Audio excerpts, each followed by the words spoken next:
Holly Murphy, and I'm the Assistant Director of Special Education with Etowah County Schools. This is part of a group project that I completed with Joseph Whited, Donna Harbin, Kenny Clevenger, Julie Tucker, and myself. We all worked together to come up with an induction and new teacher mentoring plan. We have had some technical difficulties today at my office as our projector is not working correctly. So I'm going to present to you with just my laptop, and I hope that's okay. If not, I'm sure you'll let me know. Here we go. You ready? Teachers have many roles and responsibilities. Principals have roles and responsibilities. Some of those for principals are to review the school's policies and procedures, review instructional expectations, create opportunities for novice teachers to spend time with veterans teachers. In other words, to create a mentoring plan.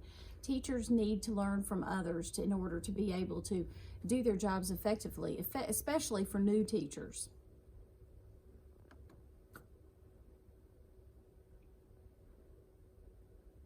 A mentor's responsibilities are quite extensive as well. You've got to think that you're teaching a younger teacher, a newer teacher, things that you've learned from your experience and your time in the field. These things are, you need to be a resource. This is for sharing ideas, offering advice and recommendations. Maintaining a good relationship with that new teacher is an extremely important thing. You're going to be their first friend, so it's important to keep that relationship open. Offer a different perspective, and hey, we're all going to have some bad days, so you're going to need to uplift them and encourage them as much as possible. Some of the roles and responsibilities for a new teacher.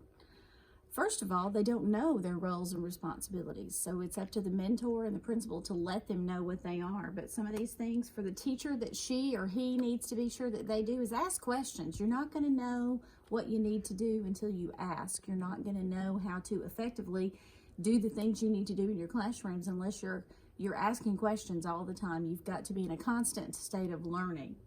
You need to observe other teachers, how they plan, how they reflect, how they do conferencing. Seek help when it's necessary. We don't all come here to this field knowing exactly what to do, and it's important to ask for help when you need it. And to self-assess and be reflective.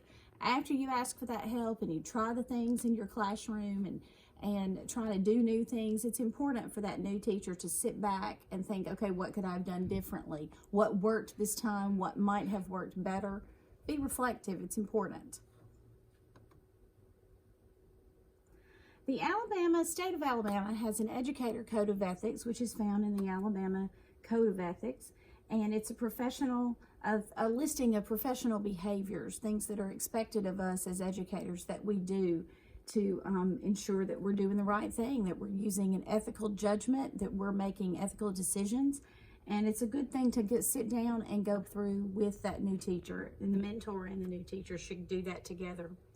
The Code of Ethics protects the health and safety and the general welfare of students and educators, and it outlines objective standards of conduct for professional educators and clearly defines the actions of what is ethical and what's unethical. Some of the standards listed are, there's Standard 1, professional conduct, Standard 2, trustworthiness, unlawful acts, Standard 3, Standard 4, teacher-student relationships, and Standard 5, alcohol, drug, and tobacco. These are all important areas to be sure that you know what's expected of you and what you should and should not do. Standard 1, professional conduct. You know, we look at these things and we think, hey, this should be a given. We should all know how to act professionally. But sometimes we just need to have it laid out for us and know what is professional and what is not. Some of these things are, ethical conduct would be encouraging and supporting colleagues in the development and maintenance of high standards, respecting fellow educators, and participating in the development of a professional and supportive teaching environment.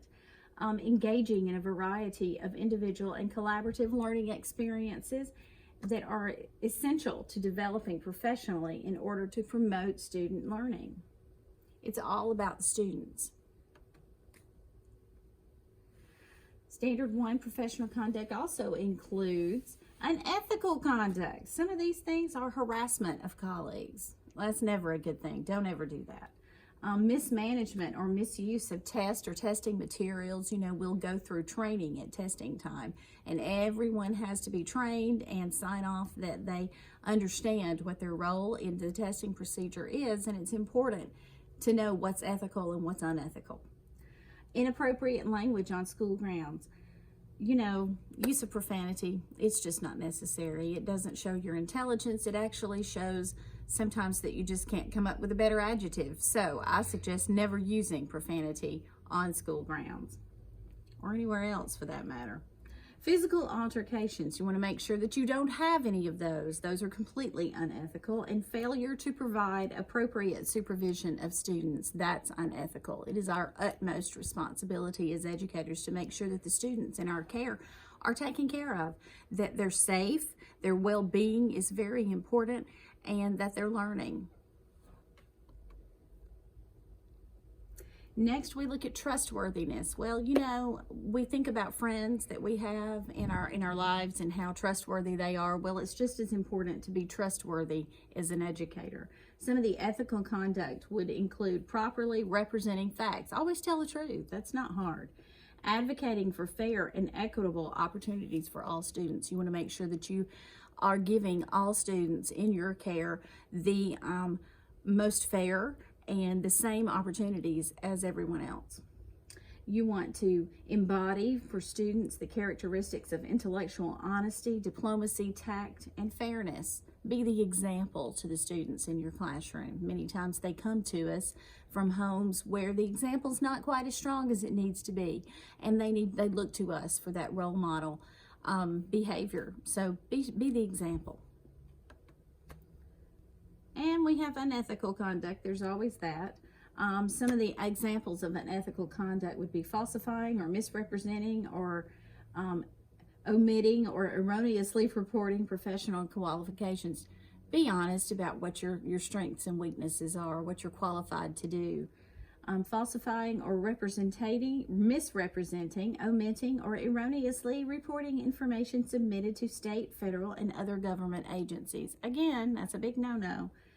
The next would be falsifying, misrepresenting, or omitting, or erroneously reporting information regarding the evaluation of students or personnel. Just be honest. That's a big thing here. It seems to be a theme. Falsifying, misrepresenting, omitting, or erroneously reporting reasons for absences or leaves.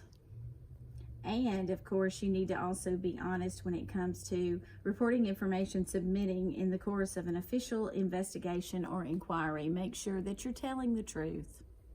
It's that simple.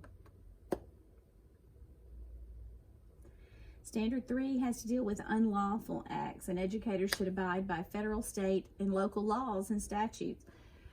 Engaging in criminal behavior is never a good thing. Try to find a way to always be on the right side of the law. That's the main thing. It's important. You're an officer of the state. When you're a teacher, you're working for the state of Alabama in essence, and you are subjected.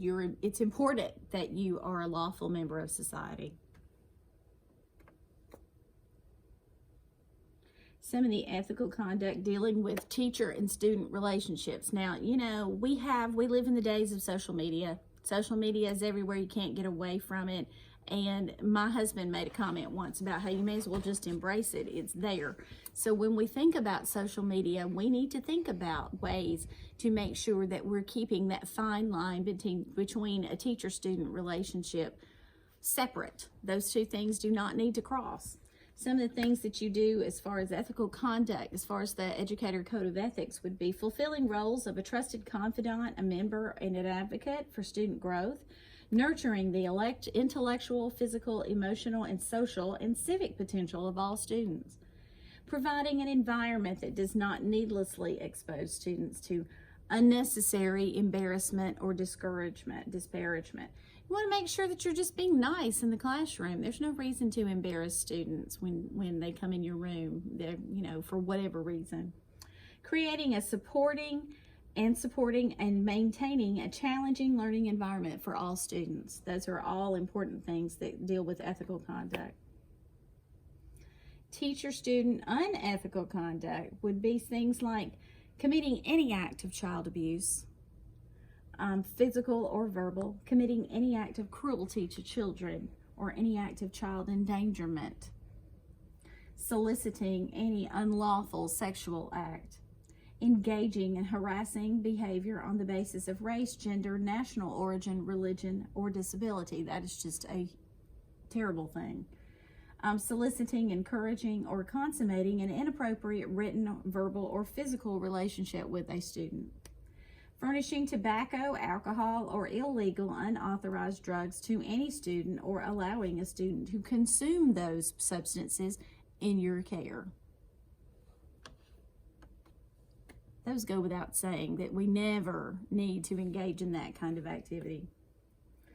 Let's look at alcohol, drug, and tobacco use or possession.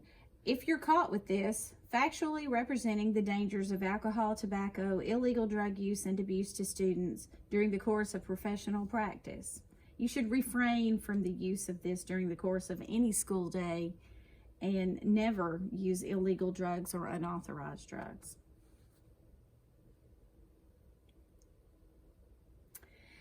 Again, here's some unethical conduct would be considered. Some of these just sound like a given and we should know, but I do like the way they spell it out in the Educator Code of Conduct. It's very important. Don't be under the influence while you're teaching students, period. Under the influence of any kind of illegal substance, whether that's alcohol or unauthorized drugs. Being on school premises or at a school-related activity involving students while documented as being under the influence of possessing or consuming alcoholic beverages or using tobacco. A school-related activity includes but is not limited to any activity that is sponsored by a school or a school system or any activity designed to enhance the school curriculum, such as club trips or wherever students are involved. Now, we think about this and think that's just so silly that we would have to mention it, but you'd be surprised how many times that comes into question. It's just important to stay away from that.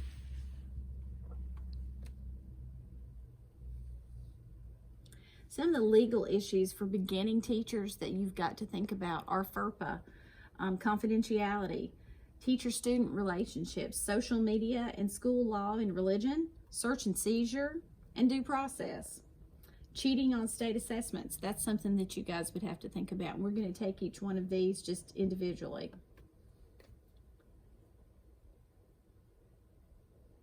Some other challenging school responsibilities, procedures, and policies are school discipline, technology use, safety drills and responsibilities, parent communication. These are all things that a good mentor can help a new teacher decipher and learn about as they find their way through that first year of teaching. We all remember that first year was the hardest year. I look back at my year 27 years ago, and first of all, I can't believe it was that long ago, but secondly, it was just hard. And there's a lot of things about these items and then the ones in the previous slide that I just didn't know about. And it's important to have that mentor help new teachers work through them. When you think about being in a new school, a new teacher needs to know how some of the things work. And one of the beginning things is special education. Special education in my school system is a big department, and we have a lot of students who work through our special education services. It's important to know how that referral process works as a new teacher and how to get that started should one of your students need it. Exceptional students in our system include students with disability, intellectual disability, hearing impairments, speech or language impairments, visual impairments, emotional disturbances, orthopedic impairments, autism, traumatic brain injury, or other health impairments, or specific learning disabilities, and students who are classified as gifted. Special ed is a very large umbrella that covers a lot of students under one topic. The way we refer, in our system is we begin with the RTI process. Referrals to special education to individual evaluation have to take place through the school's response to intervention team. We go through RTI, process for the first 9 weeks of school, or 9 weeks period, where we collect data from either reading, math, or behavior to help us decide if it's time to do a school referral or if any of the interventions that we're trying have worked. Teachers need to work closely with that RTI team, make friends with the RTI coordinator in your school, because they're going to be calling on you and you're going to be calling on them.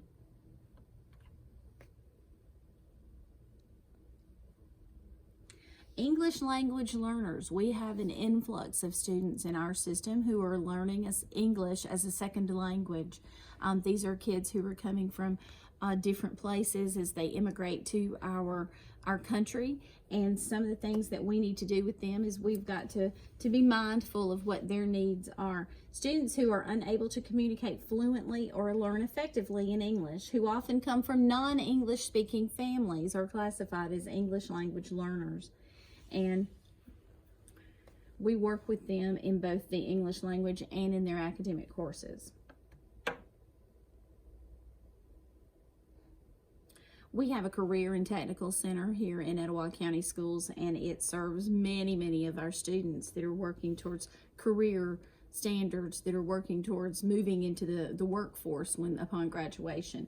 We deal with things such as the different programs would be automobile technology, collision repair, construction technology, engineering design technology, early childhood education, electrical technology, electronics, health science, precision machining, and welding at the main center of our district, while all the district's high schools offer business and agri-science in their buildings, and family and consumer science as well.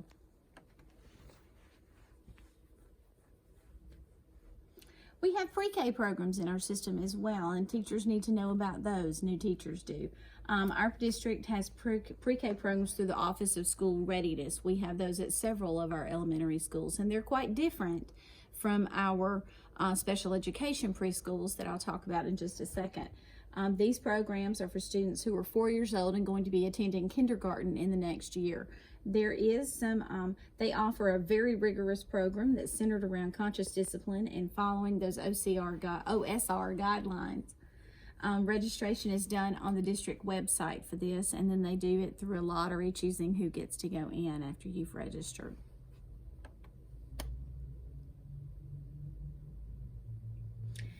Technology. The district level technology department is designed to provide training and the technology equipment to equip the teachers, students, and administrators and support staff in the district to utilize the most current technological tools available. It's the goal that all students in the district learn to use technology as a tool to be functional and competitive in a global workplace and to become lifelong learners. We have, before I go to this part, we have in technology a guest network where all of our students are able to log on to. It has filters where they're not able to go to websites that are unnecessary for school. It's a password, not password protected, so anyone that comes into our building can get on our guest network and be able to use the internet service, but it doesn't affect our servers and our private information for our students. We have a mentoring program. Our mentoring program is used to integrate new teachers to the culture and the norms of the school, the district, and the community. It provides training in classroom fundamentals and best practices for new beginning teachers. It provides leadership and a foster of culture of continuous professional growth through the relationship of a new teacher and a professional mentor. Mentor teacher characteristics. You know, I have to say I've been a teacher mentor several times in my career, and I've had a couple of mentors when I first started out, and the experience was invaluable. It helps me to be a better administrator, knowing what my new teachers need, and it helps me to be a better teacher. Some of the things that we talked about as good characteristics of a mentor would be willingness to receive training to improve mentoring skills, demonstrate a commitment to lifelong learning, resilient, flexible, and open-minded. Be reflective and able to learn from your mistakes. Believe that being a mentor, you need to believe that improving instructional practice, and you need to believe in building relationships. Some of the mentor-teacher characteristics. You need to feel comfortable being observed by other teachers.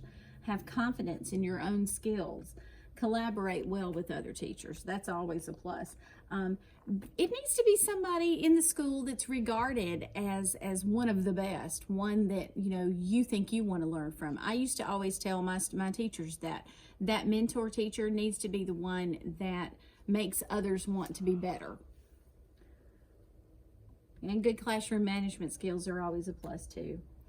Some of our mentoring checklists here for August, we have a school tour and attendance. There's something for September. There are progress reports that need to be talked about.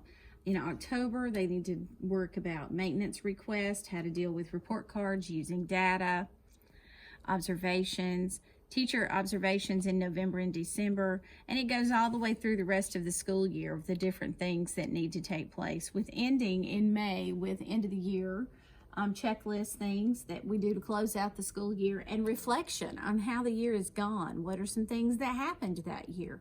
Did you have parents to be upset with something that you did? Did you have students to not do well in a certain area? What are some things that you can do to make the next year better? Those are things that a mentor and the teacher would go together and talk about. The references that I have for this PowerPoint are from the Alabama Code of Ethics, and we've searched that extensively. Our group was able to work together via email, and it was a great collaboration. I think we did a really good job, and I hope you do too. Thank you.